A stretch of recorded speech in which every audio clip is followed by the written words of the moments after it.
Well, surprise, surprise. It's raining out. Pretty much has let up right now, but as usual, we got water running in the shed. I got a little bit of work done today.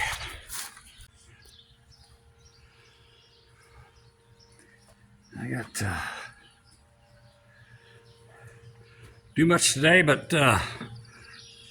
clean. Oh my, I think I'm wearing most of it home though. I managed to get the air hose, and we had a tool for cleaning radiators that lets you really reach down in there and root out that dirt and leaves and old fuel residue. You can even see the black back of the block back there. So I got everything cleaned off and start disassembling it next. I did pull the fuel sender out, and I got to get a better light, but it looks like those baffles have some fairly large holes cut in them, so I'm either going to put that access in the back third of the tank or the middle of the tank. I'll get a light and make that decision tomorrow. So I think I'll wrap it up and cover it in diesel oil and go home and get that washed off. Well, this is the cover on top of the injector. It's really straightforward to take it off.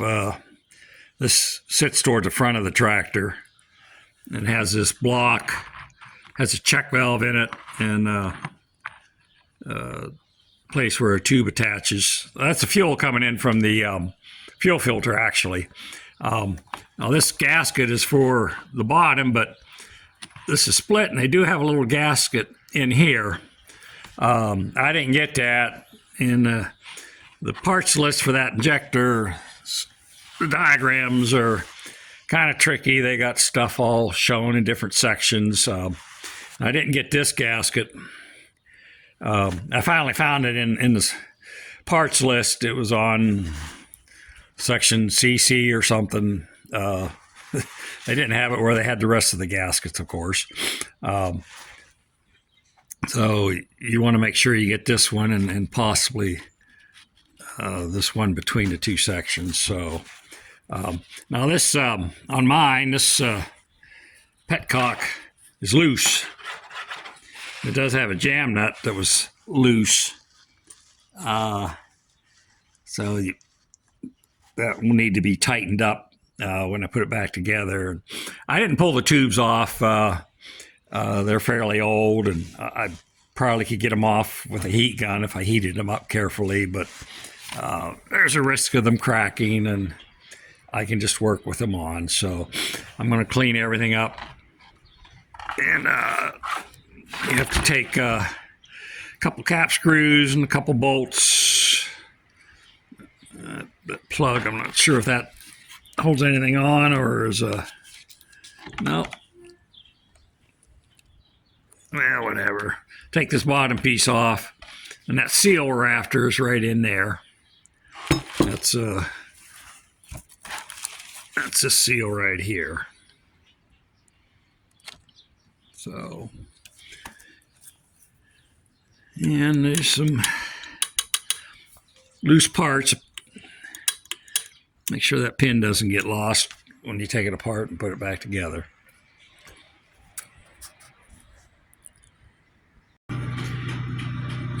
Yeah, my son pointed out that he had watched that video by Jake Ziegler. Jake had mentioned these cap screws.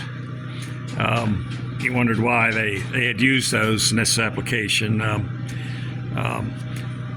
It's probably due to the fact that the solenoid flange is so close to the cap screw, you wouldn't be able to get a wrench in there to turn it. So that's probably why. why these are in there, and this one a little close, you wouldn't be able to get a wrench and turn it very well with an open end. You might, but I don't know if you'd get a box end in there with the head on it. So onward and upward. I got everything apart, cleaned up. Now the screws, you can see, had blue Loctite on them. I have some Loctite to put on them. Now the old seal, it got a little damage pulling it out, but I'm pretty sure the problem was the spring had broke. That must have been why it would leak sometimes, and sometimes it wouldn't. Everything else looked pretty good until I tore it out of there. I got the new one pressed in. It's a pretty tight fit. Takes a little bit of work to get it out and get the new one back in. You just aren't going to whack it in with a hammer. I'm going to have to press it. So I'm going to put everything back together and continue on. One thing about this, I had a real heavy coat of black paint on it. It looks greasy, but it's just the black paint. Especially the parts that would collect a lot of paint. They're really pretty heavy.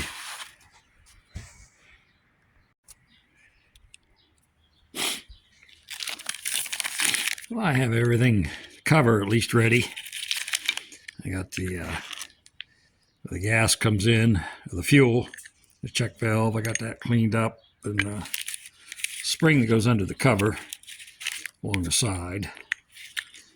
And I got this thing petcock in. I got this 11/16 snug down. I'll have to maybe loosen it to get the tube nut to start. And this is the same way. It has a nut with a little O-ring underneath it or behind it.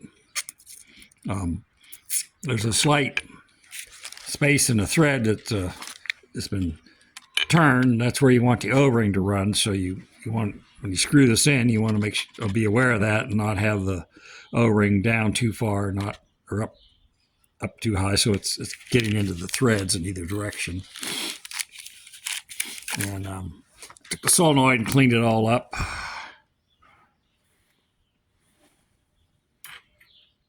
Lisk W1058 6N9988. Is that a 3? Might be a 3988. Oh well. Looks like a 9. 12 volt. This is a potted coil. That's where they inject the potting. So there's really no problems cleaning this. I know Jake Ziegler said they're stuck, but it just has an armature. So I just took that apart and cleaned everything up, and it's working really good now. Although ours wasn't sticking, it did have some dirt and crud in there. It should be sealed with a gasket where it bolts to the top of the cover.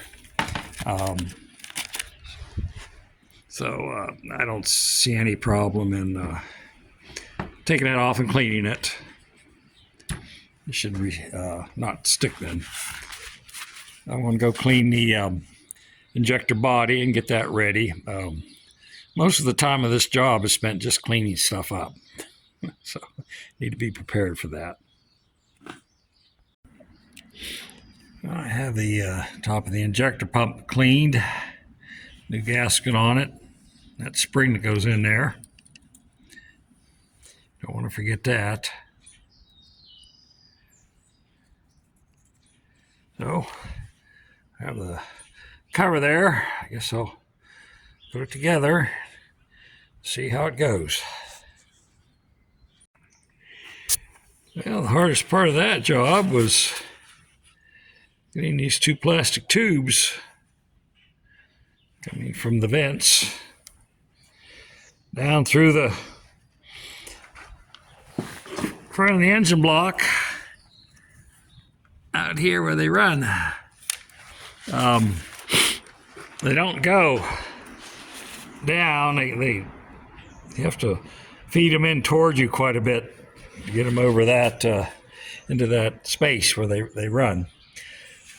But I got all the bolts in, tightened down. Got to put the solenoid on. Appears to be working. Hook up a couple tubes, and that'll be about it as far as this project. I did a little investigating on the fuel tank, and I think I might have found what the problem is. We'll get to that a little bit later.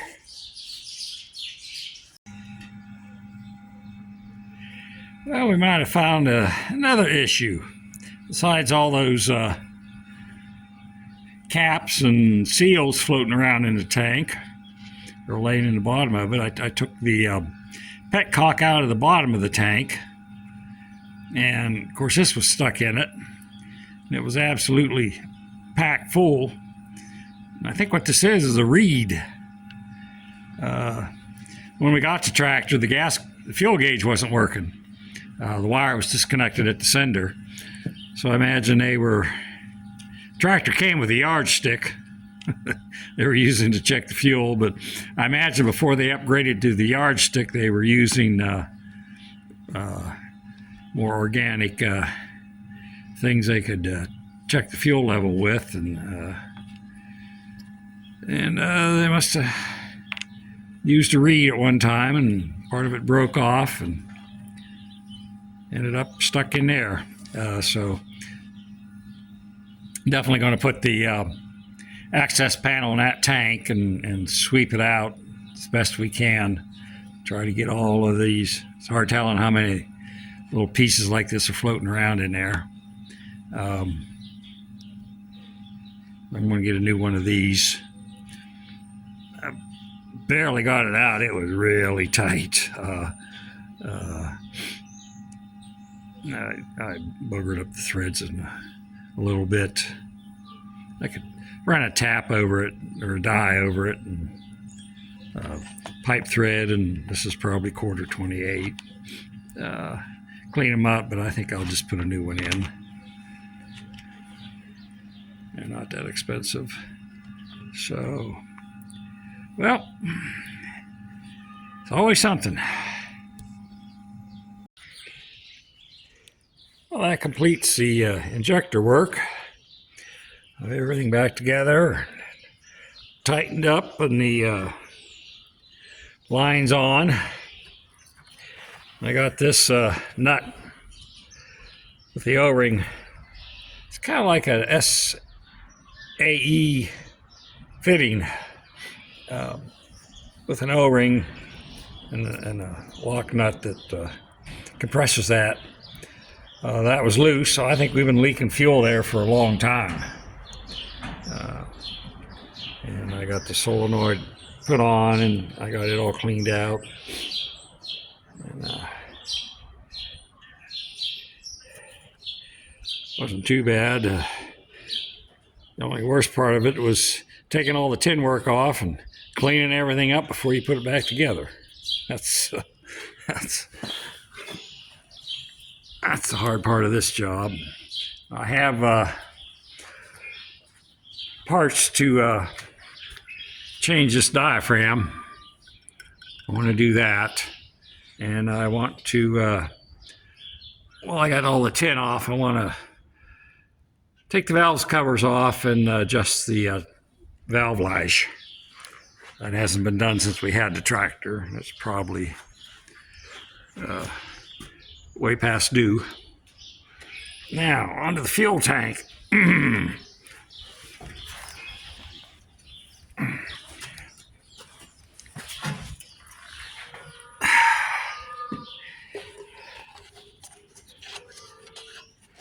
don't know if this will work or not.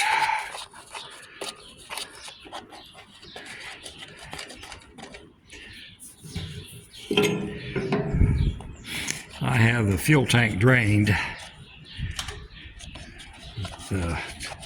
As much fuel as possible is going to come out of it. Now this tractor would here we go.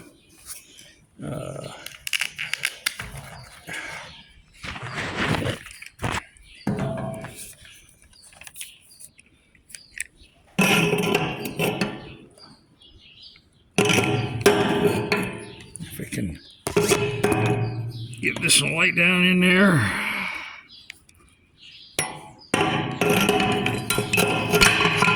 Drop that down.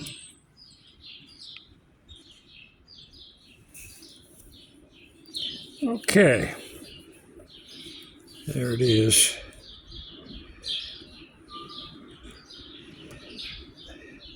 That's the sump on the bottom of the tank. You probably can't make it out, but there's looks like a couple aluminum pull tabs off some additives someone dumped in the tank, and I guess they put that in with it. And on the front one,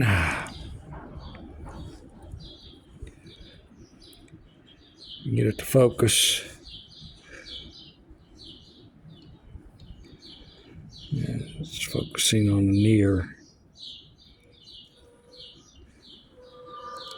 See those round, a couple round cardboard looking things? Now where that reflection is, that's the outlet to go to the fuel tank. So on this side we got a couple, I think they're paper from inside of a cap from some sort of fuel additive. So this tractor would be running fine, and all of a sudden it would be starving for fuel. So I think between the aluminum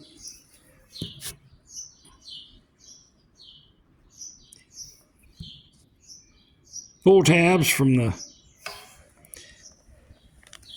that's just not going to focus, and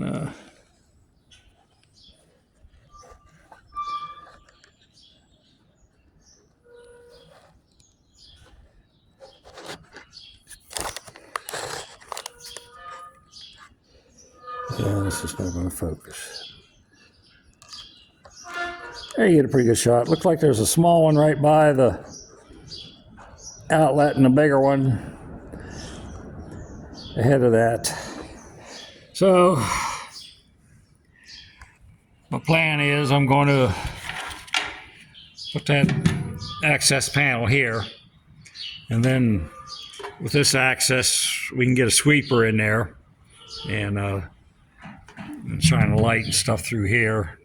We can visually see, and we'll get that tank cleaned out. But outside of that, the tank itself, there's very little sediment or anything in the bottom of the tank.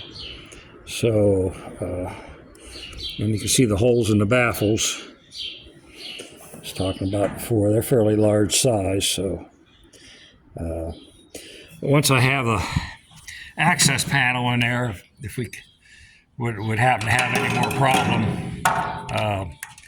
it would be very hard to drain the tank and take that access panel off. So that's the next project, get an access panel in.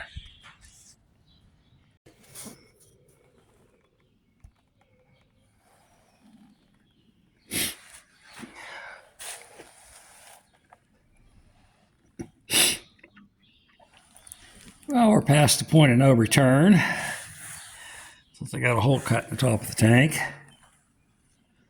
And in that depression for the sediment drain in the tank, you can see a couple of those aluminum pull tabs. There's a little bit of metal shavings in here I'll have to clean out, sweep out. Those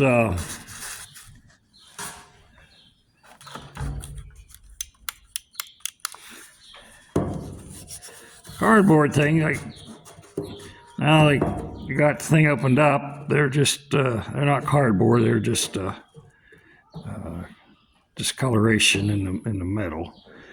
That looks pretty clean. I of course pulled that petcock out and found that piece of reed in the outlet to the fuel filter, so I don't think there's really too much in here, except there's a little piece of something there. So I'll just finish drilling all the holes and try to sweep this out as best I can. And that should solve that problem.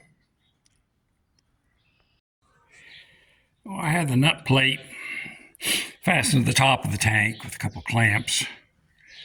I'm going to transfer punch through the rib nuts. I think I got the one size that fits.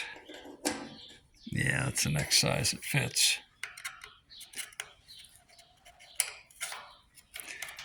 So I'll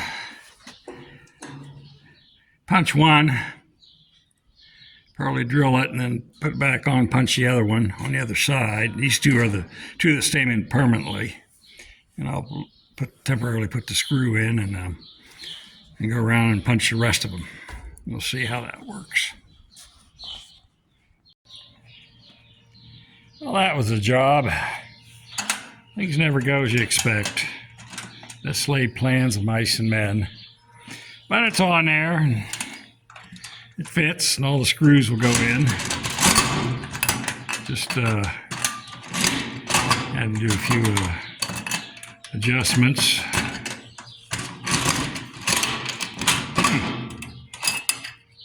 Keep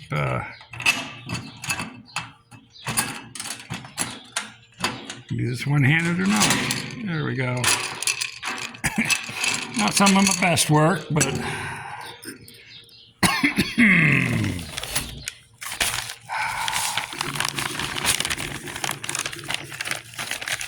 I guess had to do a little bit of adjustment, but I guess the gasket will cover everything.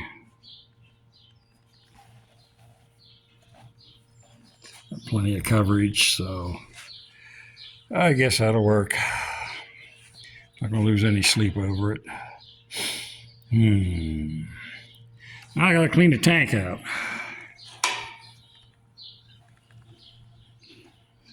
I don't know who put all those shavings down in there, but I gotta get those cleaned out too. Those weren't in there before. So I'll get the shop back and see where we can get swept up.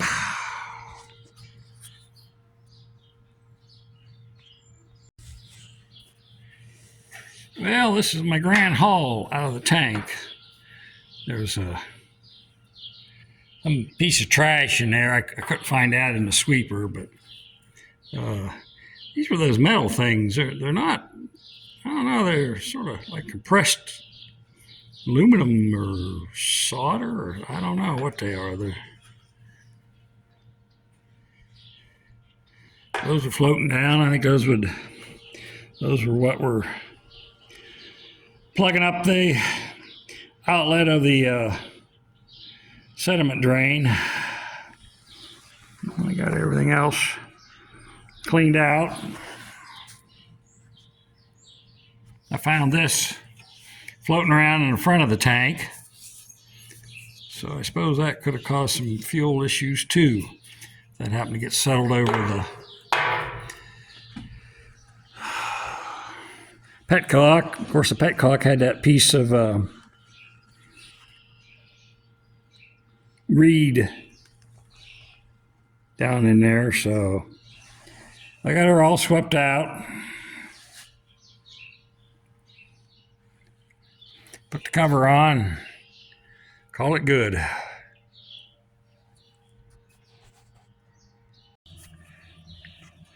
Yeah, I think that's complete.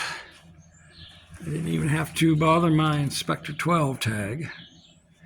But yeah, pretty good access with it in the back here. I was able to put the sweeper hose through the fuel gauge hole and reach my arm up and get the front swept out pretty good. So it's all together. Just got to hook up the fuel line, put the petcock in, hook up the fuel line, and put some fuel on it and see if it'll start as we fix the injector seal. So we'll see how all this turns out.